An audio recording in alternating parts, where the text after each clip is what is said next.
سلام دوستو، ہمارے چینل میں آپ کو خوش آمدید۔ یہ ہمارے پاس سمندری پری کے بارے میں پارٹ 1 ہے۔ ایک دفعہ امنا ماہم ایک وقت ایسا بھی تھا کہ سمندر میں کوئی پری نہیں رہتی تھی۔ سمندر میں رہنے والے مخلوق کو معلوم تھا کہ پریاں تمام جاندار چیزوں پر نہایت مہربان ہوتی ہے۔ جب ان میں کوئی دکھ، بیماری یا مصیبت ہوتی ہے تو وہ ان کا پورا خیال رکھتے ہیں۔ اس لیے سب رنجیدہ تھے کہ ہم نے ایسی کیا خطا کی ہے جو ہمارے ہاں پریاں آ کر نہیں رہتے۔ چنانچہ سمندر کے سارے رہنے والوں نے پرستان میں اپنا ایلچی بھیجا اور وہاں کے بادشاہ سے درخواست کی کہ کچھ پریاں سمندر میں بے بسنے کے لیے بھیج دی جائے تاکہ ہمارے اڑے وقتوں پر کام آ جائے۔ ایلچی جب پرستان کے بادشاہ کی خدمت میں حاضر ہوا تو اس نے عرض کی، جو پریاں ہمارے ہاں آ کر رہیں گی ہم ان کے ساتھ نہایت مہربانی سے پیش آئیں گے اور انہیں خوش رکھنے میں حتی مقدور کوئی کسر نہیں رکھیں گے۔ جاری ہے بادشاہ اپنے درباری پریوں سے مخاطب ہو کر بولا، تم نے سنا سمندر کا ایلچی ہمارے پاس کیا درخواست لے کر آئے ہیں۔ اب بتاؤ، تم وہاں جانا اور نیلے سمندر کے پانی کے نیچے رہنا پسند کرتی ہو؟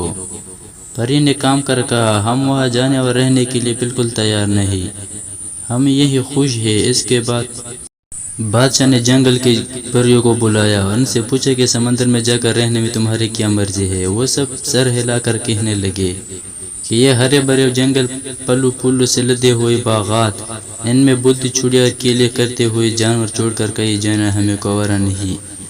بادشاہ نے اسی طرح باری باری تمام پریوں کی مرضی معلوم کی اور سب سے سمندر میں جانے سے کلم کلا انکار کر دیا۔ اب صرف پانی کی پریاں رہ گئی تھی۔ آخر میں بادشاہ ان کی طرح مخاطب ہوا اور یہ دیکھ کر ہر ایک کو حیرت ہوئی کہ وہ بلا جو فوراً تیار ہو گئے اور کہنے لگے، ہم تو خدا سے چاہتے ہیں کہ کسی طرح ان ندی نالوں، تالابوں، کنواں اور باولیوں سے باہر نکلے۔ گھر بیٹھے ہماری مراد پوری ہوئی۔ اتنے لمبے چوڑے اور گہرے سمندر کا کیا کہنا ہے؟ ہمارے اچھلنے، کودنے، بھاگنے، دوڑنے کے لیے سے زیادہ اچھی کون سی جگہ ہو سکتی ہے؟ وہاں ہزاروں لاکھوں قسم کی مچھلیاں ہیں اور مچھلیوں کے علاوہ طرح طرح کی عجائب بات۔ اب جہاں ہم رہتے ہیں ان میں چند مچھلیاں اور چھوٹے چھوٹے چینگا جیسے جانوروں کے سوا کیا رکھا ہے؟ بڑے سے بڑا دریا بھی ہمارے لیے کافی نہیں، جبکہ ندی نالوں کو ہم قید خانے سے کم نہیں سمجھتے۔ حضور، ہمارے اس سے بڑھ کر کوئی تمنا نہیں کہ ہم سمندر کی پریاں بن جائیں۔ ہاں، ایک بات کا خیال رہے کہ ہم پانی میں کس طرح رہ سکیں گے۔ دوسرے، اپنے تمام زندگی بھر کے ساتھیوں کو اچانک چھوڑنے کے خیال سے دل دکنا ہے۔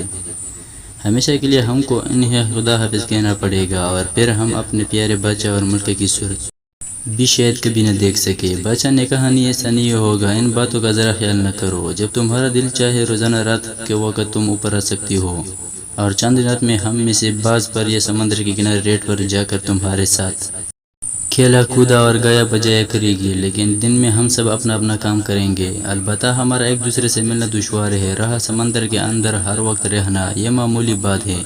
میں تمہاری موجود و صورت تبدیل کر دوں گا اور تم کو پانی میں رہنے سے کوئی وقت نہیں اٹھانا پڑے گی۔